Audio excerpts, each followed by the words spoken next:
Well, looks like Zariyi Yusuf is back. And Zari, if you can hear me, let's go back to how we started looking at the conversations by Musa Rabi Kwankwaso. And of course, also ask how the allegation that your party, the Labour Party, and the NNPP has a similar manifesto or programs for the people. Well, thank you so much for having me.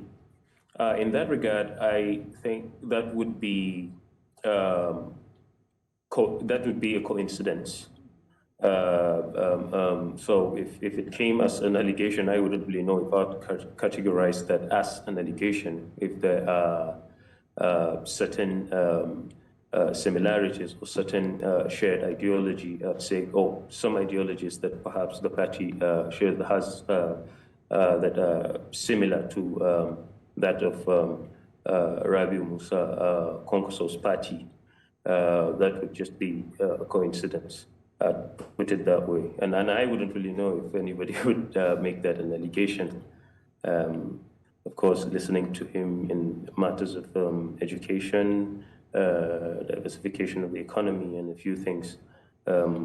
Well, I wouldn't see that as an allegation. All right, okay, then, Zari, let's jump into some other issue because quite a number to pick off the plate. But the NNPP's presidential candidate also compared your party to a certain popular laxative in Nigeria, talking about the bubble or flash in the pan.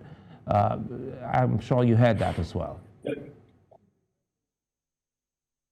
Yeah, he said he referred to the party as he said unruly assault and all of that. Well, quite frankly, with it being that, that would be what would relieve Nigerians from the constipation of from the political and economic constipation it has. But if he's making reference to that with the fact that it will just come and then it goes, it flashes and it disappears.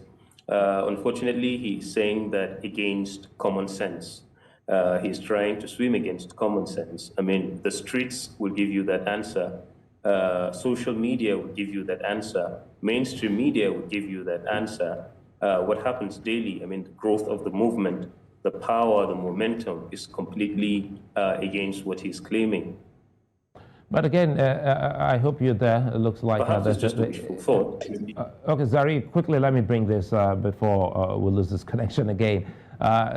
Two candidates here, both tested by the Nigerian people, the NNPP candidate and your party's candidate, Peter Obi.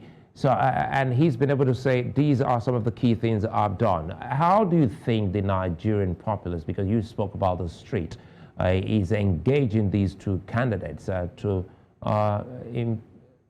perhaps tell them where to actually put their ballot on the day?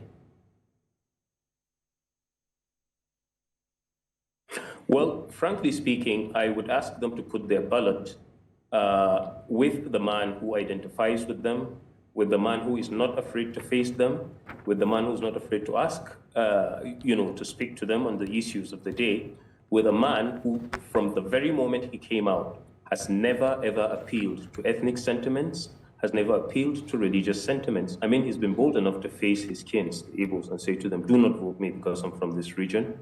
He's been bold enough to face the Christians, or if I would use a more powerful word, he has been bold enough to face the church and say to them, do not vote me because I'm a Christian. I'm from the north, and exactly what reason do I have to support him other than his objective approach to issues that bother on us? Unfortunately, I'd say some of the, I would say the stones being thrown against him, especially by Kwankwaso, is quite typical of politicians, in that, category. Atiku did the same thing. Kwankwaso is doing the same thing. His reference, it's not because the person who asked the question in particular made reference to any ethnicity and all of that. He just believes for anybody to have this kind of idea, he must come from